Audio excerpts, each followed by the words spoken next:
इस्लामाबाद पर चढ़ाई के बाद पीटीआई को नाकामी हुई। पीटीआई वाले नाकामी के बाद बुज़दिली से भागे। रहनुमा मुस्लिम लीग नून तलाल चौधरी की मीडिया से गुफ्तगू, कहा कि ये लाशों का झूठा बयानिया बना रहे हैं। वो कौन सी गोलियां थीं जो किसी एमएनए, एमपीए या सेनेटर को लगी ही नहीं।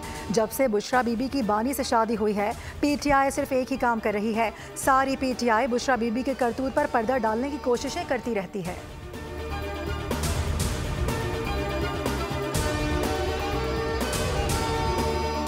बानी पीटीआई का जिस्मानी रिमांड मुकम्मल। थाना न्यू टाउन में दर्ज मुकदमे में 14 रोज़ा जुडिशल रिमांड मंजूर करते हुए जेल भेज दिया गया।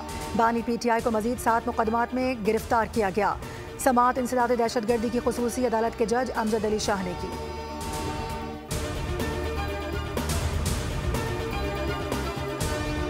सुप्रीम कोर्ट के आईनी बेंच में आईपीपीज़ के हुकूमती मुआहिदों के खिलाफ दरख्वास्त पर समाअत। रजिस्ट्रार ऑफिस के एतराज़ात दूर, अटॉर्नी जनरल को नोटिस जारी। जस्टिस जमाल मंदुखेल ने इस्तफसार किया कि क्या हम मुआहिदों को ख़त्म कर सकते हैं, क्या हम हुकूमती मुआहिदों में मुदाखलत कर सकते हैं। जस्टिस मुसर्रत हिलाली ने रिमार्क्स दिए, अवामी मफाद का मुकदमा है, हम मुदाखलत भी कर सकते हैं और मुस्तकबिल के लिए हिदायत भी जारी कर सकते हैं।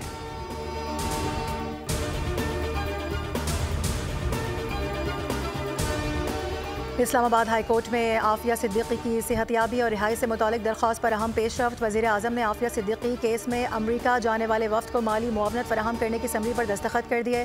Additional attorney general Munawwar Iqbal ने अदालत को आगाह कर दिया। नुमाइंदा वजारत खारजा ने बताया कि वफ्द के वीज़ों से मुतालिक दरख्वास्त वजारत खारजा ने भेज दी है। उम्मीद है 1 हफ्ते तक मंजूर हो जाएगी। हम डॉक्टर फौजिया सिद्दीकी की हर मुमकिन मदद कर रहे हैं। अगली समाअत 13 जनवरी को होगी।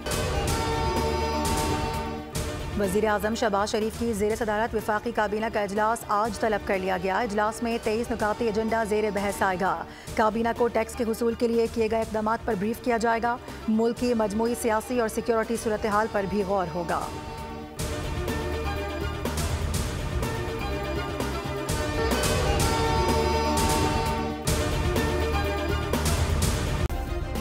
सब्सक्राइब करें और बेल दबाएं ताकि कोई खबर रह न जाए।